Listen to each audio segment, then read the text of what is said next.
Hi guys, this day we have highly commendable, the great woman, the evangelist Anna Tumsi from Australia is gonna join us on Christian Talks, and this is awesome and great privilege to be here. And in this talk, we are gonna share the testimony of Anna Tumsi. So, sister, we warm welcome you on Christian Talks. आप कैसे हैं?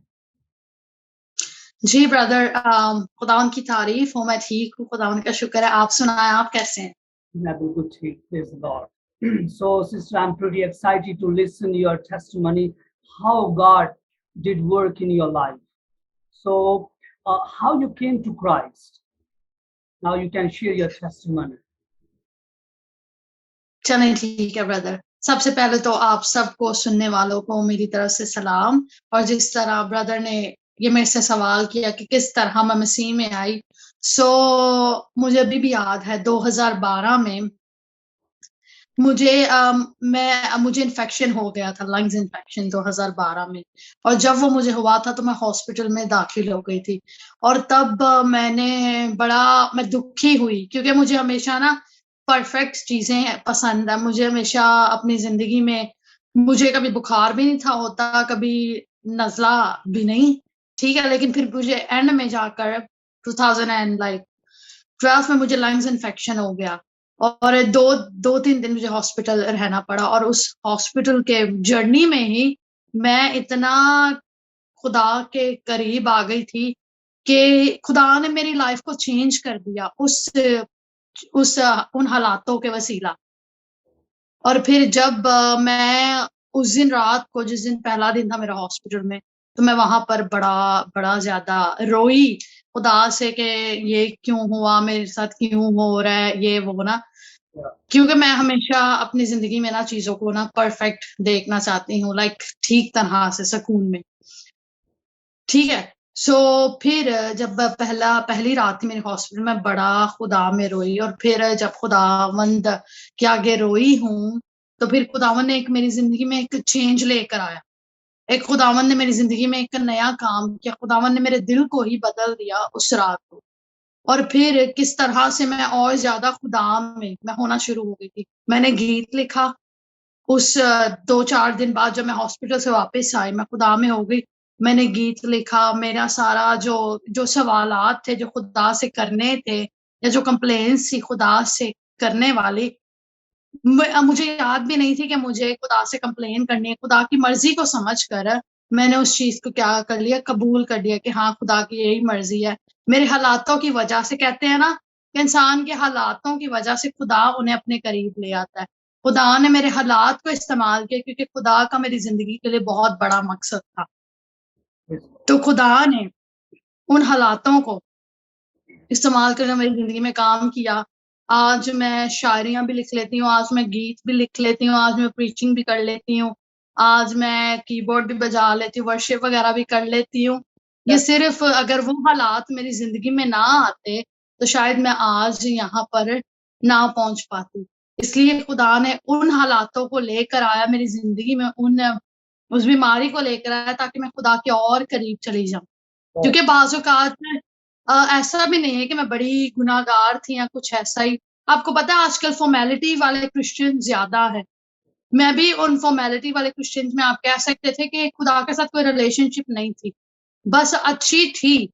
अच्छा होना और खुदा के साथ relationship रखना, ये 2 डिफरेंट स्टोरीज़ हैं। मैं अच्छी थी, लेकिन खुदा के साथ रिश्ता नहीं था।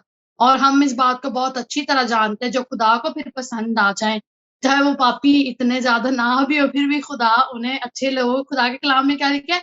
मैं गयूर खुदा हूँ, मैं जेलसी वाला खुदा हूँ।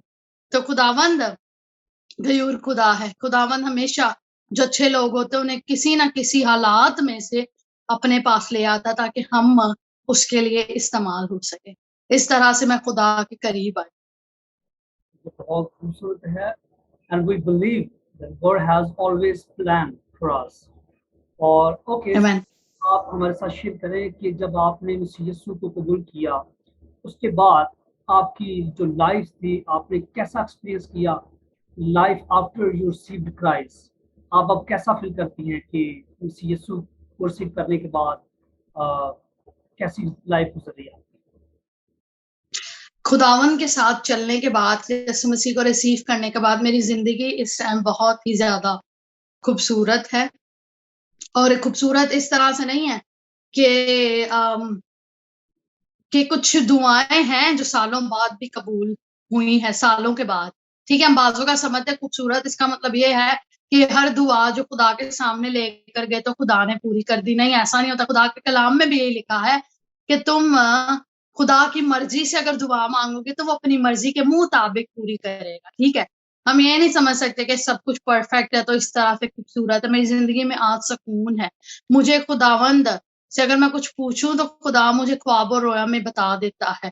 अगर खुदा से अगर मैं कुछ पूछूँगी, मेरे दिल में सवाल होगा तो वो खुदा मुझे बताएगा। खुदा मुझसे ख्वाबों में बातें करेगा, खुदा मुझे चीज़ें दिखाएगा, खुदावंद कलाम के थ्रू मुझसे कलाम करेगा। और फिर जब मैं खुदा में आई हूँ, खुदा ने मुझे एक प्लेटफ़ॉर्म दिया जहाँ पर मैं प्रीचिंग कर सकती थी। बहुत से लोग जो मुझे नहीं थे जानते, आज वो भी मुझे जानते हैं, किसकी वजह से? सिर्फ़ खुदा की वजह से। खुदा के कलाम में अगर आप एस्टर की तरफ देखें, तो उसकी कोई औकात नहीं थी क्योंकि उसके माँ-बाप नहीं थे, वो अपने अंकल के साथ रहती थी। तो खुदा ने, जिसको कोई नहीं था जानता, खुदा ने उसे सबके सामने क्वीन ला के खड़ा कर दिया। अभी पहले उसकी कोई औकात नहीं है, बट द मोमेंट वो खुदा में आई है तो उसकी औकात एज़ अ क्वीन बन गई। अभी तो जो उसको नहीं जानना चाहते उन्हें भी जानना पड़ेगा क्योंकि वो क्वीन है। हालेलुया! इसी तरह से है कि खुदावन के कलाम में लिखा है ना, इज़्ज़त तेरी वदावेगा याकूब दा खुदा। जो लोग, खुदा ने मुझे प्लेटफ़ॉर्म दिया, वहाँ पे मैंने प्रीचिंग शुरू की, जो लोग मुझे नहीं थे जानते उसमें उनमें भी खुदा ने मुझे इज़्ज़त दी, खुदा ने मुझे सरफ़राज़ किया और खुदा ने मेरी फैमिली को मेरे थ्रू बरकत दी, ब्लेसिंग दी। और इन द फ्यूचर खुदा ने in the future I believe कि खुदावंद इन द फ्यूचर मैं अपनी पूरी फैमिली के साथ मिलकर खिदमत को करूँगी। मेरी मॉम भी खुदा में है और मैं भी खुदा में, उनकी दुआओं के वसीला से मैं खुदा में हूँ इस वक़्त। और in the future I believe कि खुदा का बहुत बड़ा हमारे लिए प्लान है और खुदावंद मेरी पूरी फैमिली को एज़ अ फैमिली खुदा में हम खुदा का काम करेंगे और खुदा के लिए बहुत सी रूहों को जीतेंगे। सो दिस इज़ ये सारी खूबसूरत चीज़ें खुदा ने मेरी ज़िंदगी में की कि जिस तरह एस्टर को की ज़िंदगी में पहले कोई एक कह सकते हैं ना कि कोई एक उसकी आइडेंटिटी नहीं थी। खुदा ने उसकी आइडेंटिटी को ऐसा बनाया और फिर ऐसा बनाया कि जिस तरह यूसुफ की कोई पोज़ीशन नहीं थी, वो एज़ अ शेपर्ड था, खुदा ने उसे एक किंग बनाकर रख दिया।